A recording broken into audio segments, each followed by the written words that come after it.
Okay, we are going to get started this morning with the Certification Advisory Council meeting. We are missing our chair, but we are going to get started, and we have pressed another one into a service, Charlie McCormick. Welcome. We are being webcast today. Just a couple reminders. Please turn on your microphones as you speak, and then you can turn them off again if you're not speaking. We also have Judy Hendrickson, a representative from ASSET, the accrediting agency, via teleconference. Welcome, Judy. Thank you. Can you hear us? It's quite faint, but is it possible to turn up the volume? Okay, we'll ask if the volume can be turned up. Otherwise, if you would all just speak right into your mic. Is this better, Judy? Yes, Okay. All right, I am going to turn it over to Charlie. Thank you very much for taking over at the last second, and we will follow our agenda as printed. Right. Thank you, Kathy, and my pleasure. Our first item of business this morning is consideration of summary notes from the January 30th, 2014 meeting. Is there a motion to consider those? Second? I second. Any additional comments, corrections? I had one change. I'm sorry. I had one small change. Let's see. There we go. I'm looking for the page. 4. Did I? 4. 4. Okay. I had told Kathy about it earlier. In the discussion comparing ASSET occupational associate degree to an associate of applied science degree, this is really, really tiny, but it references applied associate of science degree, and I just wanted that turned around so that it's associate of applied science, just a real small change. Thank you. Anything else?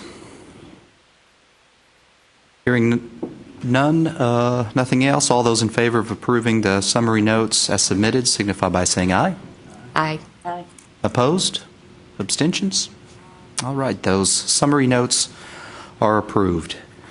And we'll now move to the third item on the agenda, the consideration of the application for recognition of an accrediting agency from the Accrediting Commission for Continuing Education and Training, or ASSET. We'll open it for questions and comments.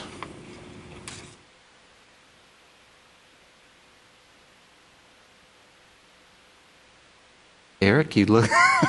You start. I apologize. As I remember from last time and reading through the notes that we had from last time, we had several questions, and we went kind of round and round about the various degrees and what was allowed and what was not allowed in the state of Texas. I think there was one question that I had about some previous or some write-ups that maybe that ASSET had done, which schools they were, to give us a little bit more information. I don't know if they've got that. That would be appreciated if they do. Judy, do you have that information for us? I'm sorry, what was it? In our last meeting, I had just one real quick question specifically about some of the write-ups that ASSET had done. And I can read from the summary notes if you want me to.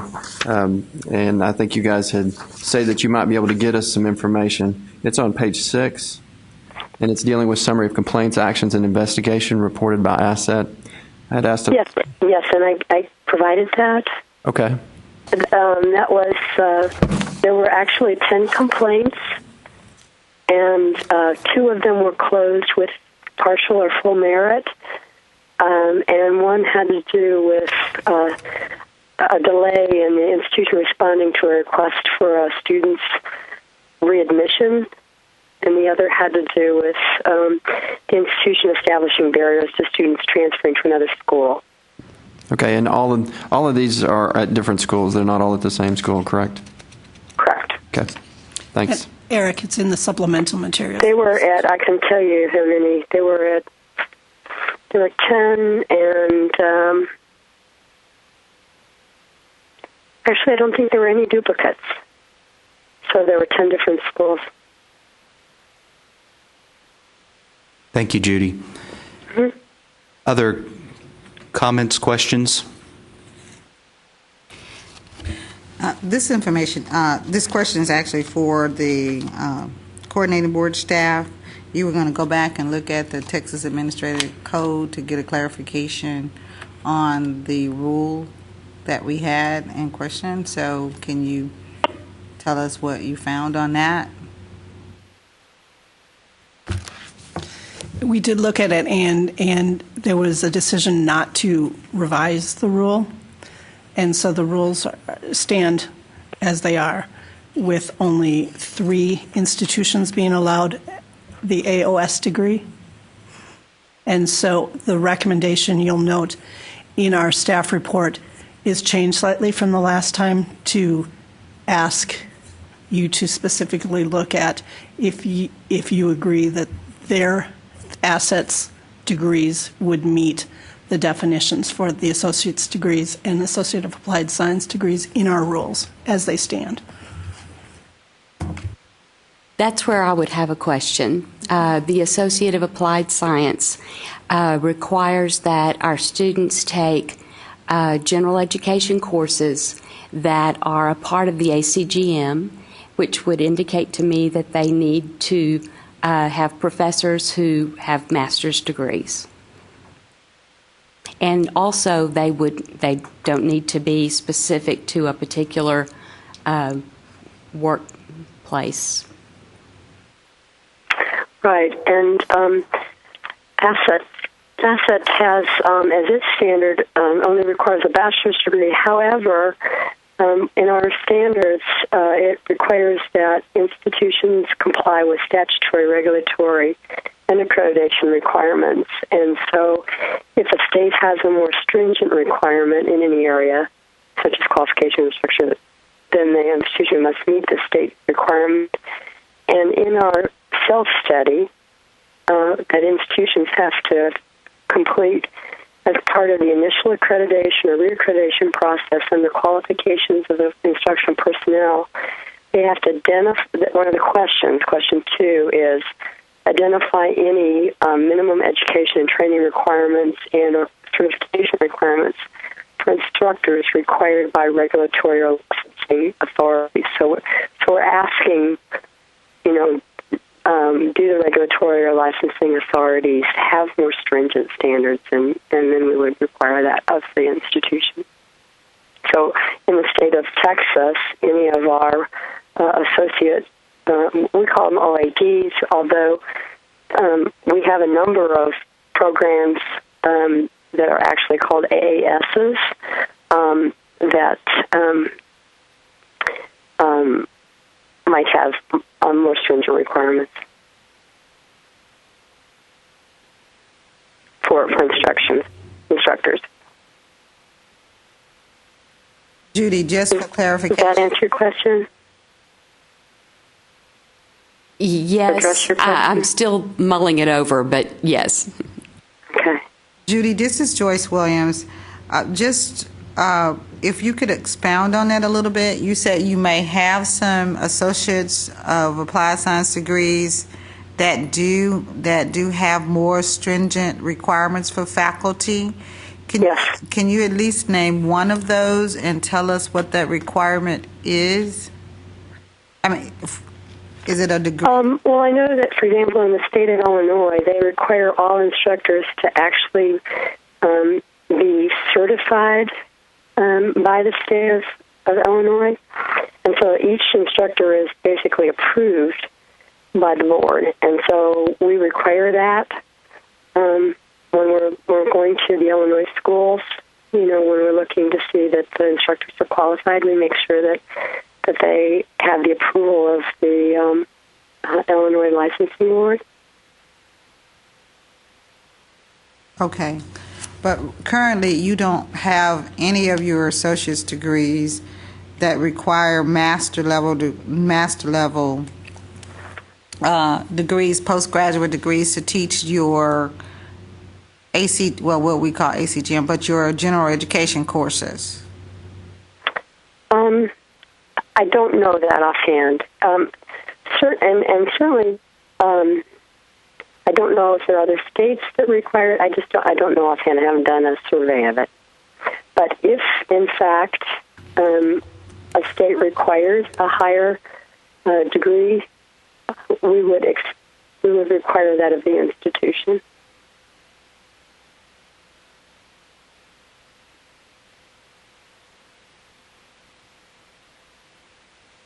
I think I'm still struggling a little bit. This is Tam Okay. Nannon with approving an accrediting agency to accredit a degree that we don't approve in the state of Texas, that doesn't meet the requirements. And I don't know if anyone else is struggling with that, or if that's just something I need to turn loose of. in what sense are we? Because of the requirements for an instructor?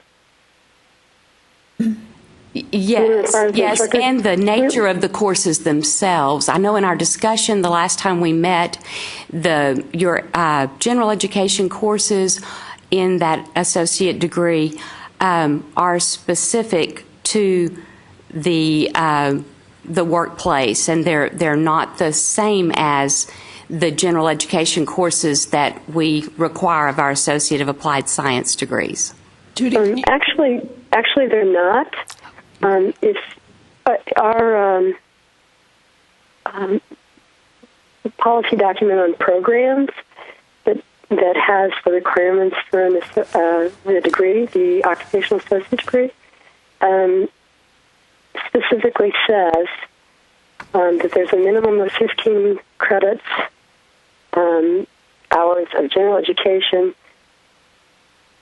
Examples of general education courses include natural and physical science, such as math, physics, biology, chemistry. That's one category. The second is social and behavioral science, such as psychology, sociology, history, geography,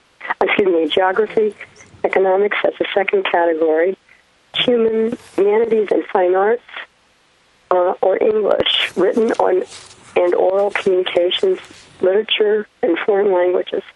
So it's not, these are not applied general education courses. Okay, thank you. That does help a lot. Okay. I appreciate that. But I would still struggle with the requirements, the credentials for the faculty. Again, we always do this where if there's a higher requirement by the state, then we will enforce that of the institution in that state. Does that answer your question, Tam? Yes. Okay. Kathy, was there something you wanted to add to that? No, I was just going to point out the rule that discussed the 15 hours of general education and have Judy go over what she did. I do have something. Just another clarification with Judy and the coordinating board. That rule that you just stated, Judy, is actually under the definition of your occupational associate's degree and not under your AAS degree. So if the we have sort of this generic term, occupational associate degree. Okay. We actually have, we approve AASs, we approve OADs. It depends. When it comes to the applied sciences, different states have different terminology, and so I think you were provided a list. yes, Or an email that I sent that shows that in 5 different states, Michigan, Minnesota, California, New Hampshire, Ohio, we have institutions where their program title is AAS in Health Information Technology, AAS in Physical Therapy Assistant, AAS in Clinical or computer-aided drafting and design. So if the state uses the terminology AAS, we will prove it as an AAS. But we use the generic term occupational associate degree. I understand. Thank you, Judy, for that clarification. But what I was trying to also point out that the definition that has been provided is basically in conflict with the coordinating board saying that they will not be approving for us to have an occupational associate's degree. So I was just making sure that that definition that's in your document is going to be the same definition for AAS degrees, not just this one that's noted as an occupational associate's degree. No, that's just kind of the generic, and we use different, depending on what the state would require, we put in the title. So, thank you. Mm-hmm. Additional questions or concerns?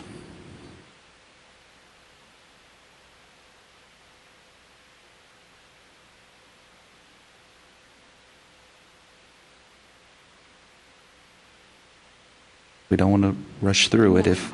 She can't answer anything. This is Carolyn Green. I guess one of the questions, I want to be sure I'm understanding it correctly. You have the two different designations. Some of the programs, because of the state requirements, that they're referred to as AASs, and then you have the occupational degree. In your own work, do you view those really as being basically the same thing? And are the requirements for both the same in terms of faculty qualifications, their education level, in order to teach? Generally, yes. It's the minimum requirement of 60 semester credits and at least 15 semester credits of general ed. And then what you provided that showed that for the occupational degrees, you require a bachelor's degree for qualification for the general education courses. Is that correct? As a minimum. That doesn't, minimum. Okay. That doesn't say that many schools, we go out to, we have physicians that are teaching, or people with MBAs or master's degrees. So that's just a minimum. Okay, so that is your minimum requirement, and it's for both types of degrees, the occupational as well as AAS, if that's what the state that you're accrediting in requires? Yes, unless if a state requires something more, then of course we would require. So do you have any instances where you have AASs that have been required to have a master's degree as a minimum for their general education courses? I can research it. I just don't know. Okay. Offhand, I don't know. Okay, thank you.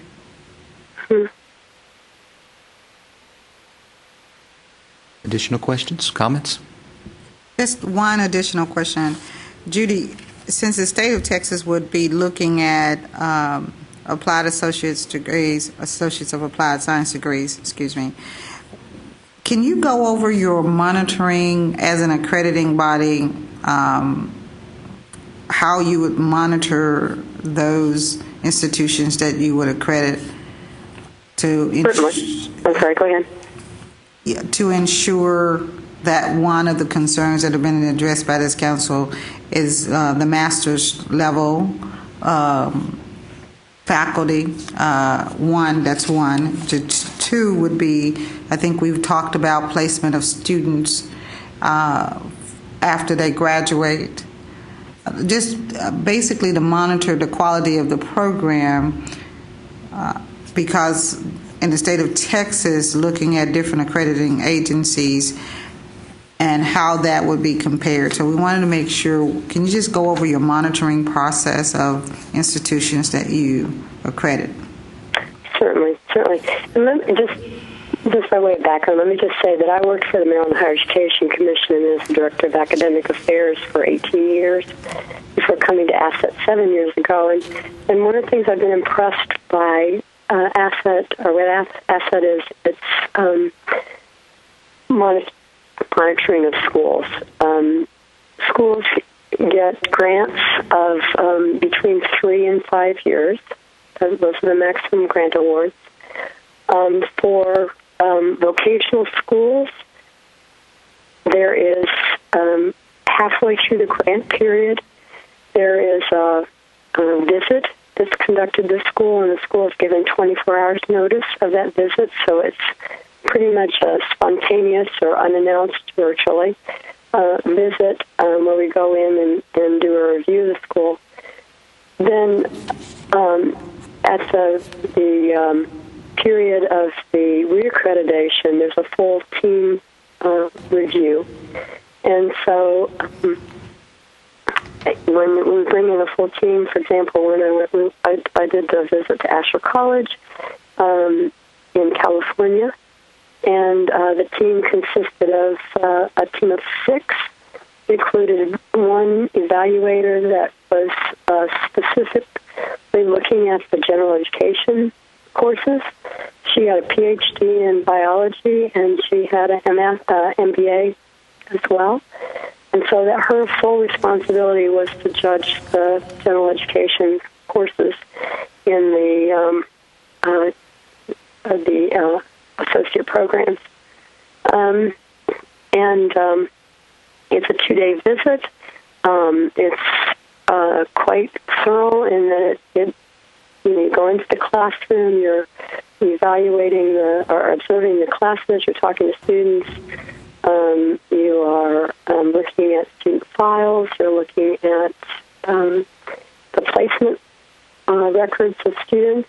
The ASSET is very much outcomes-oriented and has a requirement that each program have at least a 70% placement. It's training-related within 4 months of the student's graduation. And during the on-site visits, we actually sit down with the director or the career service staff and call employers to verify the employment of those graduates. We look at the curriculum materials. We look at the participant surveys, and then the team report is done. The institution has an opportunity to respond to the team report, and the commission looks at both the team report and the response to the team report in its decision. ASSET, we just went through our reaccreditation, or re-recognition, I should say, with the U.S. Department of Education. Last year, we got a 5-year grant with no findings. One of the things that we are very much in the forefront with is the fact that we are concerned with student outcomes. Every year, the school submits different reports. They submit financial reports after their fiscal year end. And that's reviewed by the Financial Review Committee of the Commission. They also submit a completion and placement report May 1st of each year that's reviewed by the Commission's Completion and Placement Committee to make sure that the schools meet the benchmark for placement. If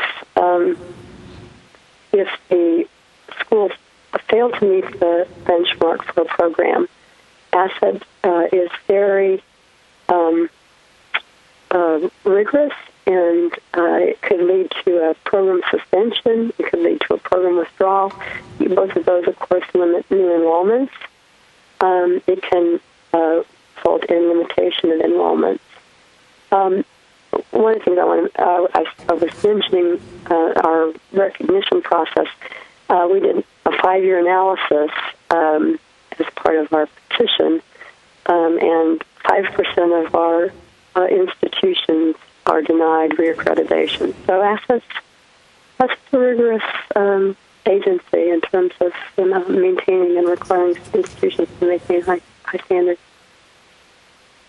Thank you, Judy. Just one more clarification on that monitoring. Sure. Initially, and this is what I thought I heard you say, that's why I'm asking for a clarification. Initially, you said that an institution that you accredit may be accredited for a 3-year period, and then at the halfway point, you come in and do the monitoring. Is that what I heard you say? What we do is, yes, we have we have a grant period, right, either 3 or 5 years, but we don't wait for 3 years to go in with to look at the school on site. We do a midpoint on site visit. Is that midpoint a year and a half, or when is that midpoint? It would be a year and a half for a 3-year grant. It would be 2.5 for a 5-year grant. So students could be more than halfway through their program before you actually monitor. We do we have the annual reporting to us that comes in regularly. Okay. So we get the completion and placement, and we get the financial annually. Okay. But the on-site, the actual going on-site, is at the midpoint of the grant and at the end of the grant. And the on-site consists of, that's where the faculty review and the curriculum review is. That's correct. And so that then happens again either at a year and a half or 2.5 year point based on...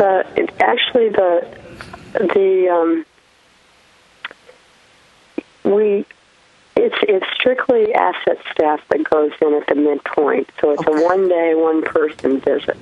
It's really the on-site is done at the end of the grant period. So under reaccreditation, we bring in all the qualified specialists. Okay.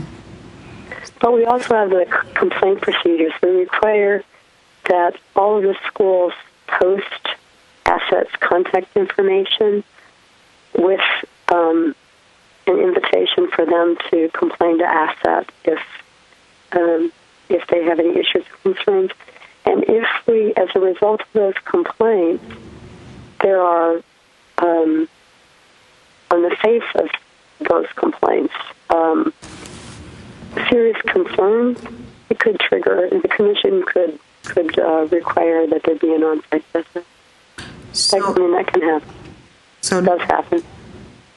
Again, just for clarification, the on-site visit, which encompasses the faculty review information and the curriculum review information, is really not until the end of the 3-year grant or the 5-year grant. So students would have finished a program, finished a 2-year program before you actually do an on-site visit. Unless there's a reason, unless conditions warrant otherwise. If we get complaints from students, serious complaints from students, we might do an on-site visit. Okay, thank you. Mm-hmm. Let me, if you mind, let me follow up with that question. The complaints you get from the students would be what? How would they be the sounding alarm to notify you? Is it that the classes wouldn't transfer someplace, or what? Can you help me? Students can complain for any reason, and so that's why of those 10 complaints that you had in Texas, right. There were only 2 that were closed with merit. But there can be complaints about anything, about the quality of instruction, about the failure for instructors to regularly attend, and all of those things we follow up. And at some point, it might require an on-site visit. The commission can always require an on-site visit. That's in the policy. This is Eric again, and you've had no one complain about a school concerning the qualifications of faculty or degrees offered aren't accredited, from what I've seen. Is that correct? Correct. Okay. Yes, please. Judy, this is Bill Franz. I'm the general counsel at the coordinating board, and part of my responsibilities include handling student complaints. That is a new procedure at the coordinating board, relatively new. It was instituted in response to the program integrity regulations that were developed and implemented by the U.S. Department of Education. I heard you say that you enforce or instruct each of your accredited institutions to post a notice indicating that if students are dissatisfied or wish to complain, that they can do so to your accrediting organization. As part of that notice, is the school also instructed to indicate that students can complain to the state agency with oversight of higher education? Yes. Thank you. Yes.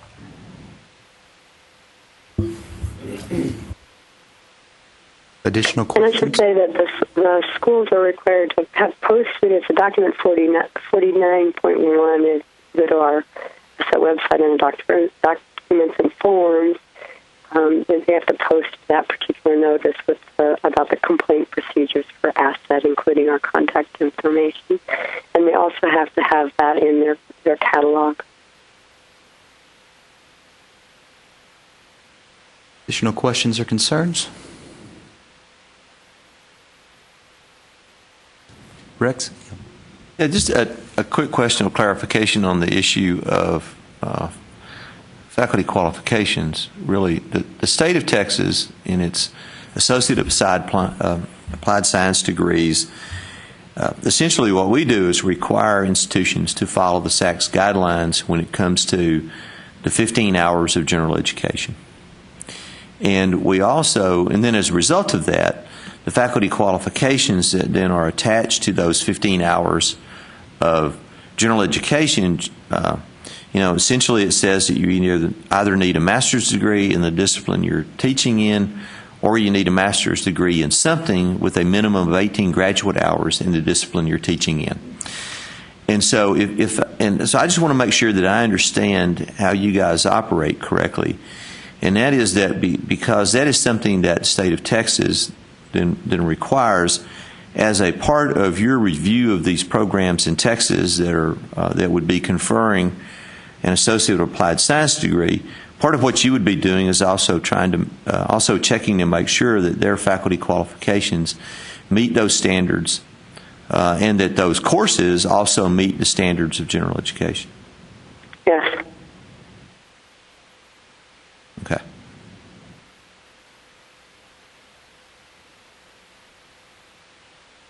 Thank you. Dan? Judy, I think that Rex has said much better what I have been trying to say. And that is my concern. I am having a very hard time approving an accrediting agency that in writing states that the minimum is a bachelor's degree, and yet tells me that it's going to be different in Texas. I think I'm needing to see it in writing. Well, it's in our standard. It's under standard, and I can send you the standard. It's standard 2A governance. It says that the management structure ensures compliance with statutory, regulatory, and accreditation requirements. And then, again, under the qualifications, the instructional personnel, we specifically say, identify any minimum educational training and or certification criteria for instructors required by regulatory and licensing authorities, and we then hold the institution to that. I don't know that I can look, but I don't think we necessarily have language that ties the two together. But that is our long-term practice. Judy, this is Kathy. Do you have that in your application, those standards that you just referenced? Let's get to the...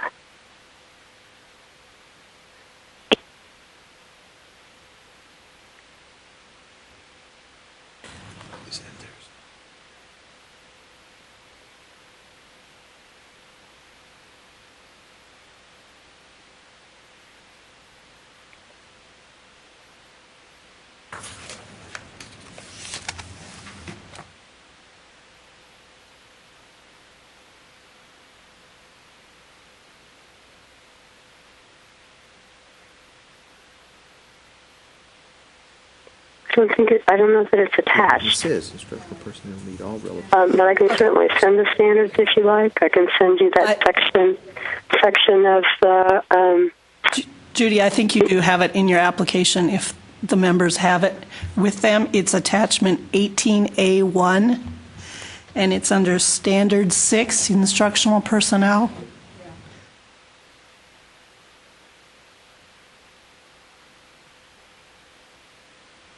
Yeah, I see that section. I don't see the specific language, though. right, the specific, Oh, A2. what I'm looking for, it's the standards of accreditation. Well, under standard 6A, in that last It's 18, sentence. yeah, A1, and it is under management, so it's standard 2, management, governance. It's 2A. It says, this management structure ensures the integrity and effectiveness of the institution and its compliance with statutory, regulatory, and accreditation requirements. Judy, one second. We're trying to catch up with where we all are here. I have So, found 18A. It's on Where is it? the second page. Okay, the attachment 18A1 is their Yes. standards. Right. And then if you look under standard 2, And it's the very first one, A, is the one that she referenced, that Judy and it's the just last referenced. line. yeah. Ensures the integrity and effectiveness of the institution and its compliance with statutory, regulatory, and And I accreditation think requirements. she also referenced Standard 6, which talks about instructional personnel.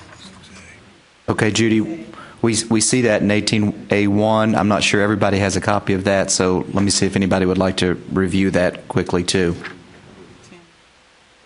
And if you look at 6A, instructional personnel must meet all relevant accreditation, federal, state, local, and/or industry-specific requirements. Okay.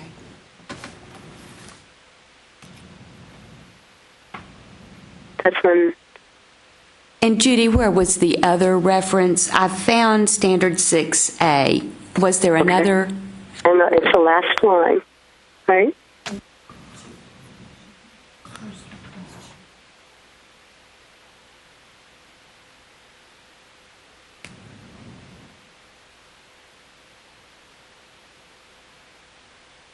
Thank you, Judy. I think we've all reviewed that now. Okay. Judy, going back to Rex's comment about the expectation of the accrediting agency to monitor the concerns that we would have in the state of Texas. So I'm going back once again. Would there then be an exception to your current process and monitoring for our state, since you're saying that an on-site visit to monitor these specific things about faculty credentials, could that occur earlier than a 3-year and a 5-year period for the state of Texas? Because students would have already graduated in a 2-year program.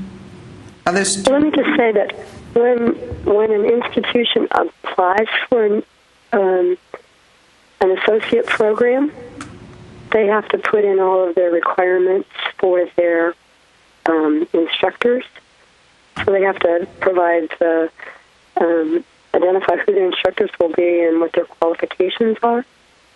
So we get that at the time that they start a new program.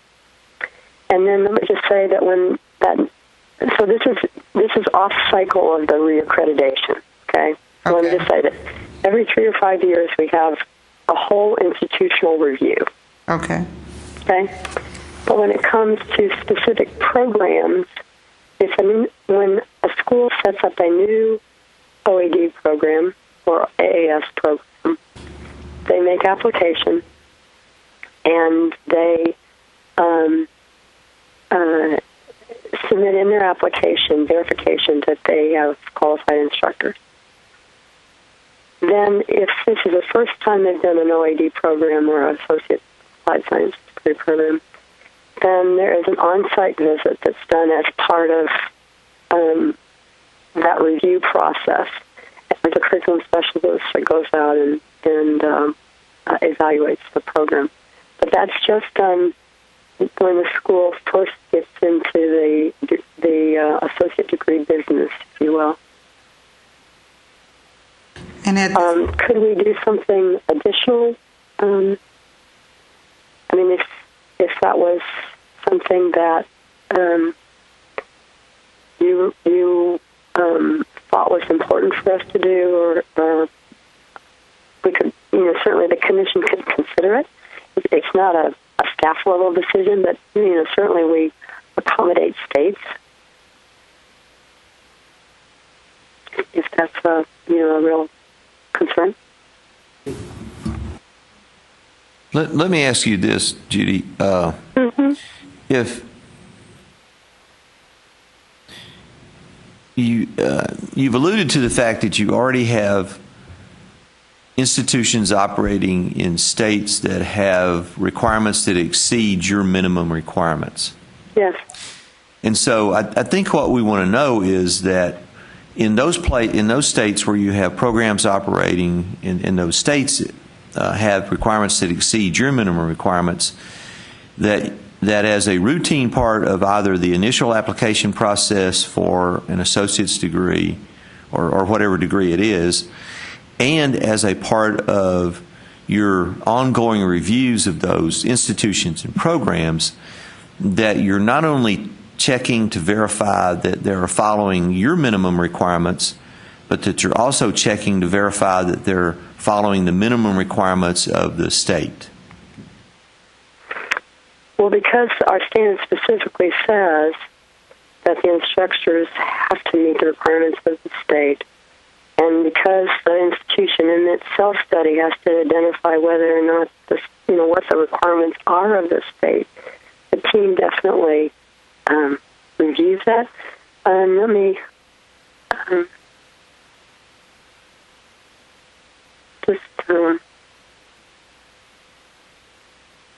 Judy, I think we lost that last piece. Can you restate that? That in the self-study, was that the piece you missed? I think in so. the self-study, they identify what the requirements are of the state, and they usually attach the language, the regulation. That the team looks at that. I'm just a minute.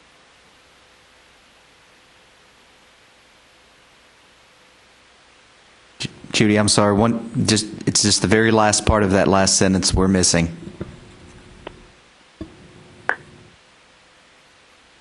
Okay, when the team goes out on, I think maybe this will help you. We have a team report template that the team completes that uses to write the report. And they respond to bulleted items. And under each standard, there may be 5 bullets, there may be 4 bullets, 10 bullets that they have to address.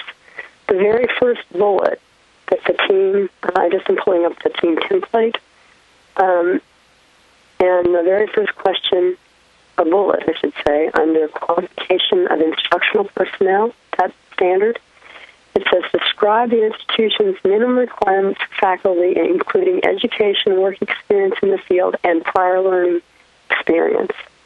Are these requirements consistent with the minimum qualifications and requirements of ASSET, and if applicable, the state? Okay, thank you. So the team has to specifically address that in the team report. And here you're talking about your curriculum specialists.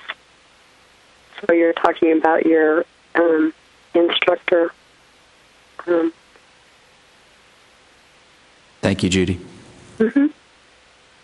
Judy, this is Tam Nannon again. Sure. You currently accredit institutions in the state of Texas, is that correct? Correct.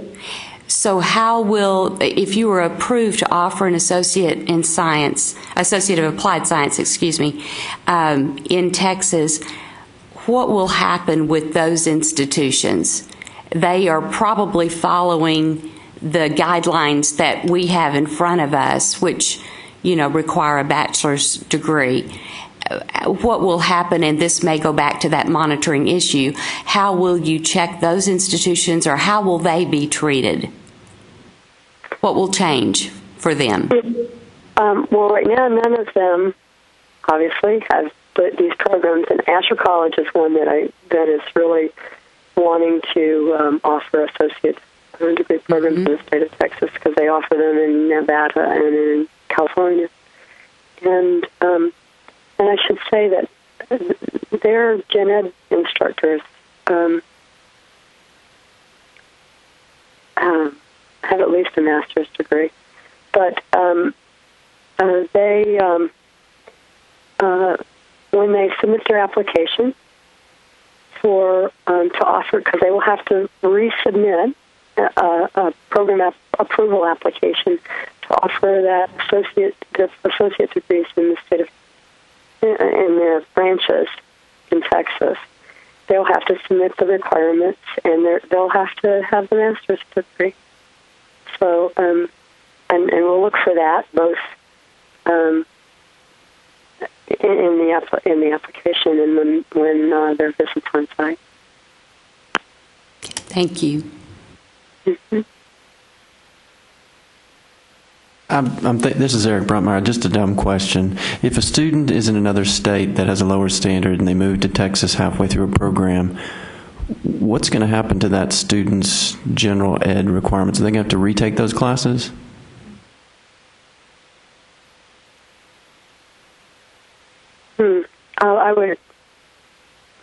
I would think that would be a probability,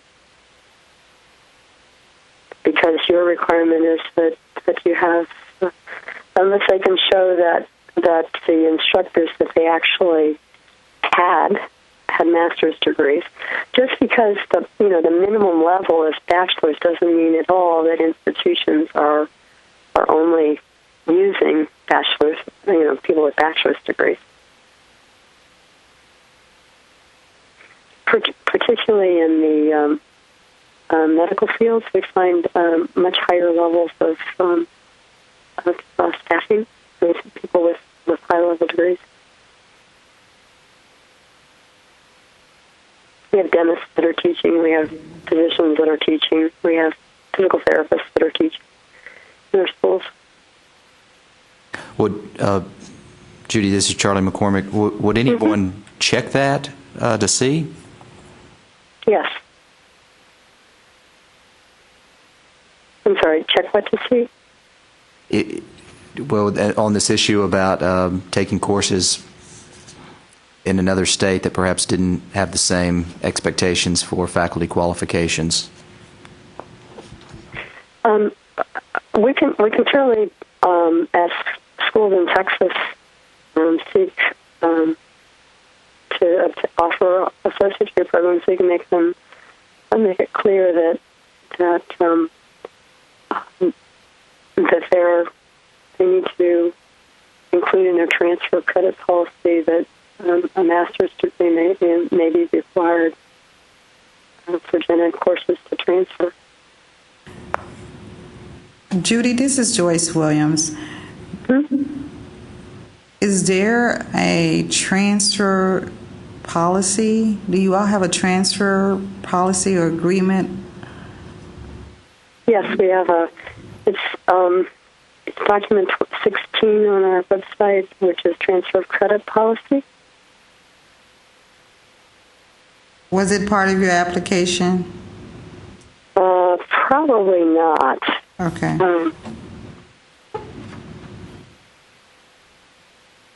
Let me.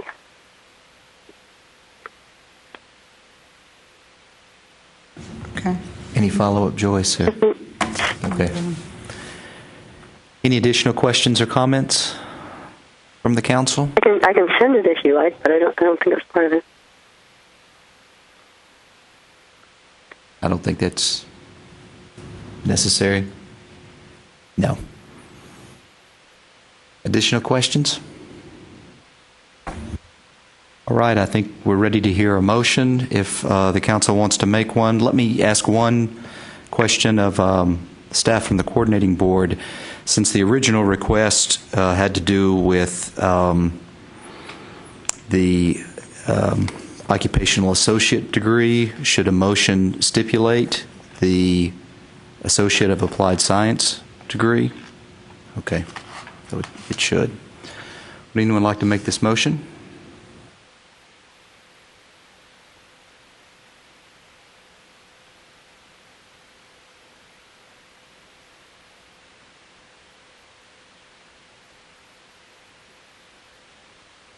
And if it helps to look at our recommendation, we did revise that a bit.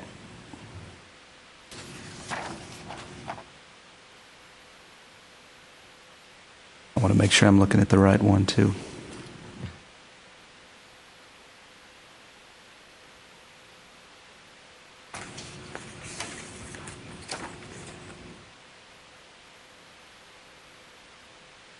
Page 8 under staff recommendation. Everybody have a chance to see that? Would anyone like to make this motion?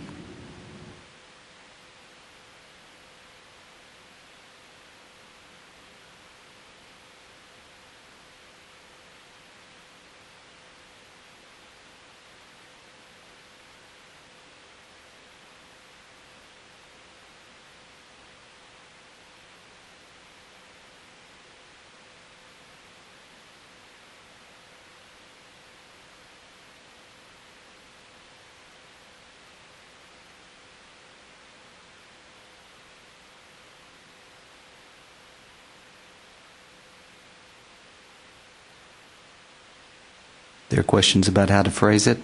Let's read it out, and we can work through it a little bit too if we need to. Okay. Charlie, I think we probably have a little bit of concerns of being a little bit more restrictive than the coordinating board recommendations are, and I think that's why we're having trouble with how to phrase it. Because I think when staff recommendations were made, they did not hear the conversation that we just had. So I think the problem is not about recommending it, but how do we place those restrictions in place as part of the motion? Right.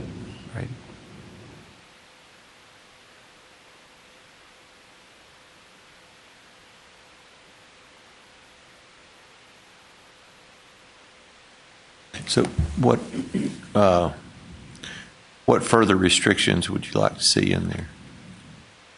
Something more explicit about addressing state requirements for faculty and instruction or something?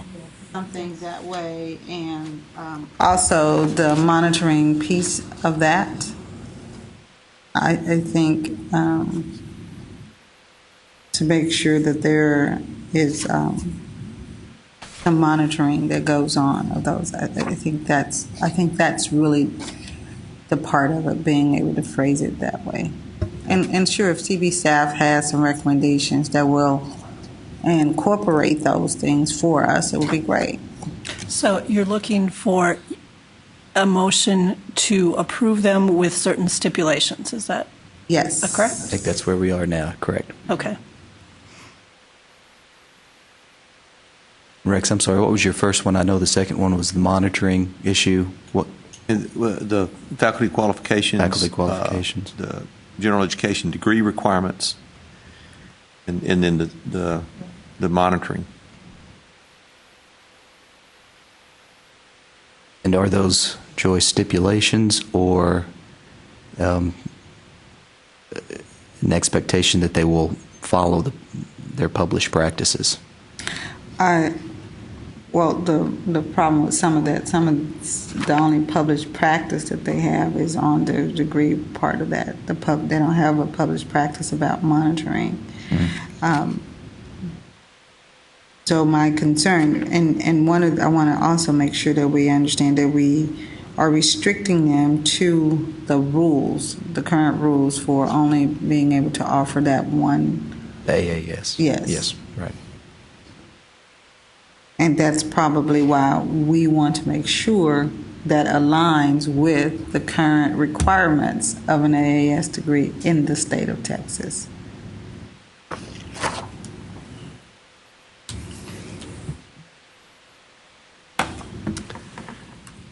Yes, Eric. I'm having an issue with the transfer policy. I've pulled it up online. I hope I'm in the right place. But it goes through policy requirements for granting transfer credit. And it mentions, grade point average and compatibility of program. It takes a look at catalogs and things like that, but it never mentions the qualifications of the instructors of the courses in the transfer policy requirements. So if there's a way we could... What can be required is the section having to do with comparable courses. It's number 6, any requirement for comparability of program content. Okay. You can expand that into requirements of a master's degree in the state of Texas, as required by the state.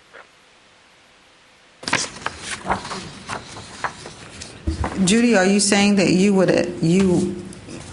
your agency would actually change to include that information, or are you saying that we should interpret it that way?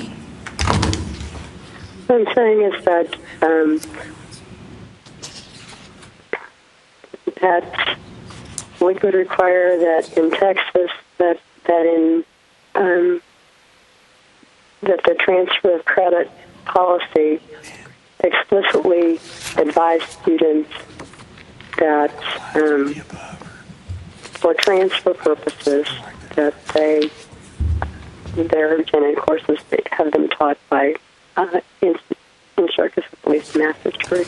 So are you saying that the commission would consider ensuring that that's a policy, a standard that you would have all of your schools that you're accredited adhere to based on this as an addendum part of the transfer for the state of Texas? Are you saying, is that what you're saying? Or are you just saying that it will be left up to interpretation? Well, I'm saying that what I was proposing is that when an institution applies for an occupational or an associate degree program in Texas, that we would look at their transfer credit policy and make sure that they put in the requirement that for transfer purposes that the requirement would be the general education courses be taught by instructors with at least a master's degree. Okay, thank you. Mm-hmm. Okay, we have a recommended motion, which you can change. The motion would be approve ASSET as a recognized accrediting agency in Texas with the following stipulations. Faculty qualifications would meet Texas requirements in Rule 7.4. General education degree requirements would meet Texas requirements in 7.4. Monitoring would be done to verify compliance with the Texas requirements in Rule 7.4, and they would limit their associate degree designations in Texas to Associate of Applied Science. Thank you for that recommendation, Kathy. Is there a motion to approve that recommendation? I so move. No. We have to make the recommendation. Do we have to read it? Yeah. We have to do it? Let me read it? Try. Okay. I almost got it. Okay.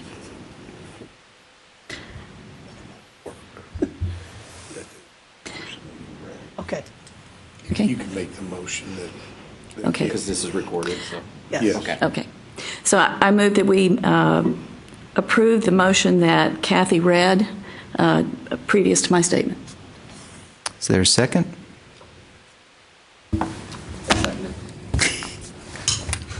Second? Yeah, second, Chair. Okay, thank you.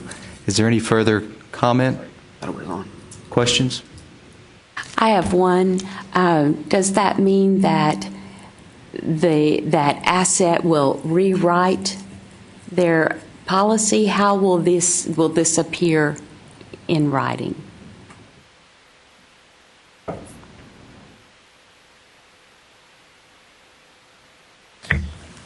What exactly are you asking?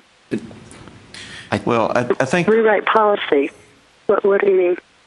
well, I think their policies already address Okay. the fact that they will follow applicable state and federal regulations. I think what the resolution does, and how we craft our authorization to them, kind of reinforces the idea that they have to follow those applicable state rules. In a sense that it explicitly tells them they have to follow those applicable state rules. It's not, and Judy may be able to address this better than I can. It's not clear to me that they would necessarily have to rewrite their own standards, because their standards already address the fact that in those local institutions, so to speak, they have to follow the applicable state, federal guidelines. And our rules specifically say, in the rules we have, it's specifically stated that they follow SACS guidelines in creating these degrees. Thank you. Tam, does that address your question? But does that address your concern? And does the resolution, or the motion rather, does it also address the concern regarding transfer policy? It does if the restriction then on complying with Regulation 7.4 subchapter, if they apply that, it would have to extend then to credits that are granted, I think, or does it not capture? How would an institution go about doing that? I mean, how would you determine? Do you go to the other institution and say, please send me the credentials of the faculty member that taught this course back in 2005? I mean, how do you go about doing that? That seems like a task. The transfer seems quite difficult to me. Well, that is exactly how you would do that. I mean, that's how it's done now in those instances where people want to actually verify that. Yes. On the other hand, I think the reality is that when it comes to transfer, there's an awful lot of transfer going on based on faith. That's right.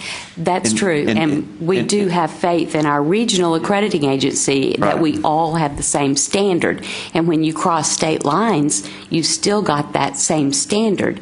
And if we've got one policy in Texas, but this course is transferred in from another state without that same policy, I don't have that same faith. Right, but I don't. The burden of proof would be on the student to provide evidence that the instructor that taught his course had a master's degree, and failure to do that would mean that the student repeats the course. Are you also saying within, let's say, for example, Asher in California, that Asher student transferring from Asher, California to Asher, Texas, still has the burden of proof to explain to its school, to its own school that it's been in and is credited by you in both areas, it's got to explain the rules to the school. I don't know how the student explains those rules. I don't even know if the student knows the rules. I don't know why the burden is on the student. I think the burden should be on the schools to make sure that the credit that they are granting and they're accepting and eventually using for a degree is actually a good credit. Does that make sense? Right, but it would be the student that usually collects whatever documentation relative to their previous coursework, and part of that could be qualifications of the instructor. And it's not that hard to, they know their instructors. It's not that hard in today's internet world to find out the qualifications of their instructors. Judy, I think there may be a little bit of confusion. I think Eric's question was within one institution itself, not transferring from Asher to another state institution, but Asher in California and Asher in the state of Texas. If a student moves from California and they're currently enrolled in Asher in California and they move to the state of Texas to complete their degree, and hopefully it'll be an Associates of Applied Science degree, they would then transfer. The student would not be expecting to have to retake general education courses because they've transferred from Asher in California to Asher in the state of Texas. But because you allow different rules based on local and state guidelines, the question would be, and again, I think you may have answered it earlier when you said that you would make sure that any of the state institutions that you have in Texas would have a transfer policy that would be able to inform the student and the transferring school of the requirements for the state of Texas. And so I think that was the question, and so you may have just needed to repeat the statement about what you would do as an accrediting agency for those schools that you would accredit and make sure that they had those guidelines in place. Right. And, okay.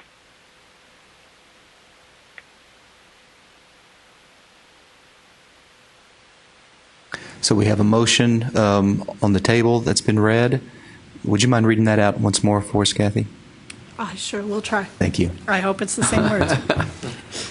Approve asset as a recognized accrediting agency in Texas with the following stipulations. Faculty qualifications would meet Texas requirements in Rule 7.4. General education degree requirements would meet Texas requirements in Rule 7.4. There would be monitoring to verify compliance with Texas requirements in Rule 7.4, and they would limit accrediting to the AAS, or Associate of Applied Science degree designation. We have a motion and a second. Any additional comments or questions? I wish there was a way that we could more clearly define the transfer issue. I don't think we can do it here. I think they've addressed it in comparability. I think it's very vague. I don't think it's sufficient to protect the student. I do think we're going to get, if there's an issue that comes up where a student transfers in, there's going to be issues and problems. They're still going to get a degree. They're still going to go to work. I think it's going to get swept under the rug and we'll never know. But I don't know how you ensure that. I don't know how we ensure that. I mean, that's something assets got to do, and they have to know it's important and that they have to protect the student and not waste the student's money.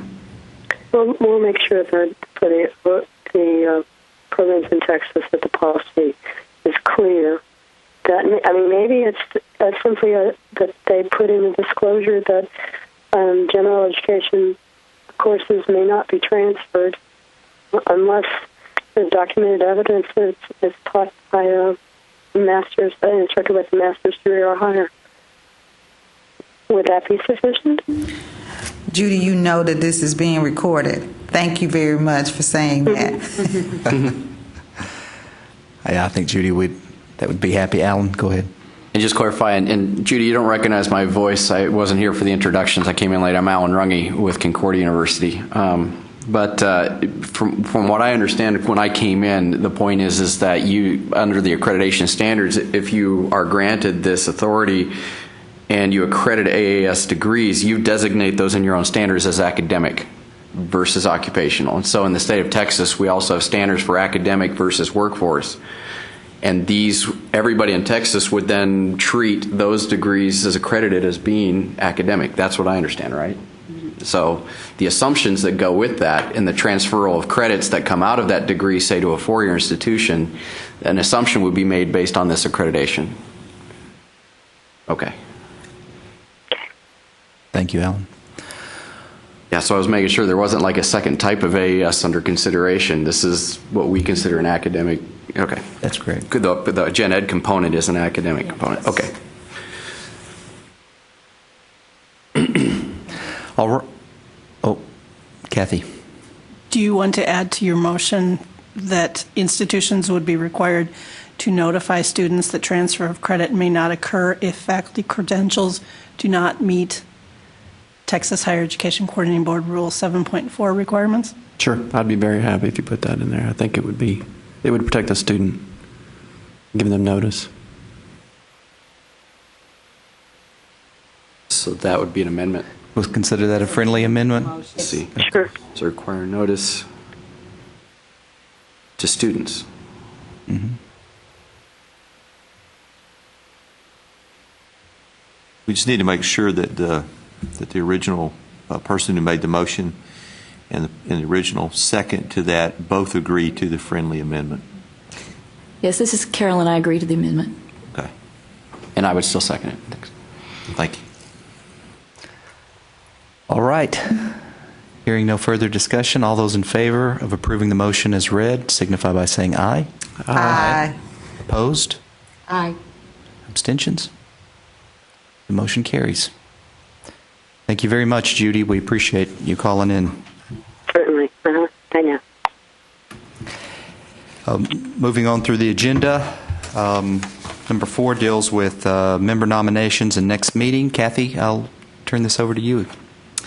3 of you will be leaving us after the July meeting, which I will talk about in a minute.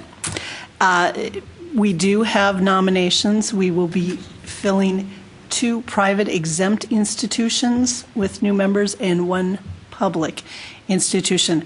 I don't have the names yet because it still has to go through our June cause meeting, so no one has been notified as to who's been nominated and the others thanked for their nominations. We will be doing that at the cause meeting on June 24th.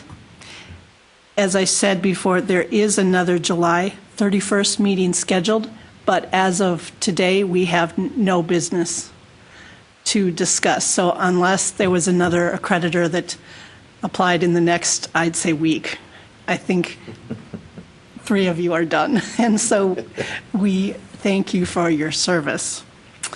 I think that is it for the announcements and the updates. Thank you, Kathy. Any other business we need to attend to? All right. Thank you very much. Is there a motion to adjourn?